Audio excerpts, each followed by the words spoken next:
5ই August রাজনৈতিক পট পরিবর্তনের পর বাংলাদেশে আভ্যন্তরীণভাবে যেহেতু শেখ হাসিনা দলে বলে পলাতক, আওয়ামী লীগের কোনো অস্তিত্ব বলতে নেই দৃশ্যত।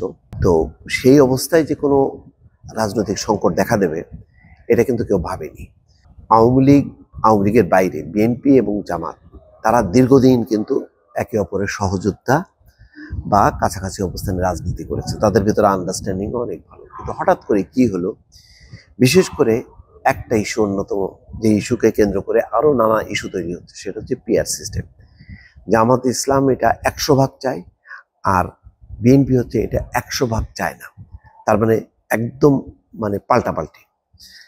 তো এই ইস্যুটা সমাধান হয়নি এখনো পর্যন্ত। জামাত এবং তার সহযোগীরা আন্দোলন করছে এবং তারা বলছে যে তারা যে কোনো মূল্যে এই পিআর ইস্যু আদায় করে ছাড়বে। আর বিএনপিও খুবই ডিটারমাইন্ড যে কোনোভাবে পিআর চলবে না।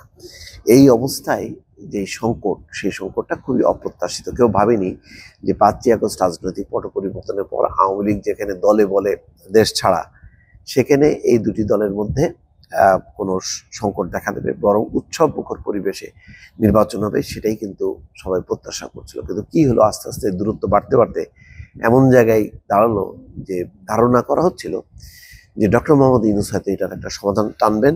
তিনি যেহেতু নিয়ে যাচ্ছেন নিউ ইয়র্কে এবং সেখানে 9 থেকে 10 দিন থাকবেন, প্রতি রাতে রাতে হয়তো 3টি রাজনৈতিক দল বসে এটার সমাধান করবে, বিএনপি, জামাত এবং এনসিপি। কিন্তু দেখা গেল যে না, ডক্টর মোহাম্মদ ইউনূস দেশে আসার আগেই জামাত ইসলাম রাজপথে কর্মসূচি ঘোষণা করেছে এবং এই কর্মসূচি ঘোষণার সাথে সাথেই বিএনপির পক্ষ থেকে তীব্র প্রতিক্রিয়া দেওয়া হচ্ছে, কখনো নাম উল্লেখ করে, কখনো নাম উল্লেখ না করে। যেমন একটা বক্তব্য কোট করি, সালাউদ্দিন আহমেদ, এখন বিএনপির অন্যতম একজন নীতি নির্ধারক, তিনি বলছেন কোনো দলের অভিসন্ধির কাছে মাথা নত করতে পারি না।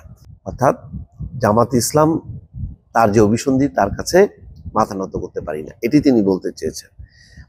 বলছেন রাষ্ট্র কোনো ছেলে খেলা নয়, 18 কোটি মানুষের ভাগ্য নিয়ে আমরা ছিনিমিনি খেলা খেলতে পারি না। এই রাষ্ট্রকে একটি নিয়মতান্ত্রিক পদ্ধতিতে চলতে দিতে হবে। কোনো রাজনৈতিক দলের অভিসন্ধির কাছে আমরা কোনো দিন মাথা নত করতে পারি না। এই দেশের জনগণই হচ্ছে চূড়ান্ত সিদ্ধান্ত দেওয়ার মালিক। এটা হচ্ছে ন্যাশনাল ডেমোক্রেটিক পার্টি এনডিএর 37তম প্রতিষ্ঠা বার্ষিকীর আলোচনা সভায় প্রধান অতিথির বক্তব্যে তিনি বলছেন। সালাউদ্দিন আহমেদ বলছেন কোনো একটি আইনানুযায়ী বৈধ এবং সাংবিধানিক প্রক্রিয়া ছাড়া বাংলাদেশের সংবিধানকে পরিবর্তন করার কোনো অধিকার কেউ রাখে না। এমনটা হলে আগামী 2 বছর 5 বছর পর বারবার এই প্রক্রিয়ায় আবার সংবিধান বদলের দাবি উঠবে বলে তিনি বলছেন যে সংবিধান যদি পার্লামেন্ট ছাড়া বারবার এইভাবে পরিবর্তন হয়, যদি চেষ্টা হয়, তাহলে ভবিষ্যতেও তাই হবে।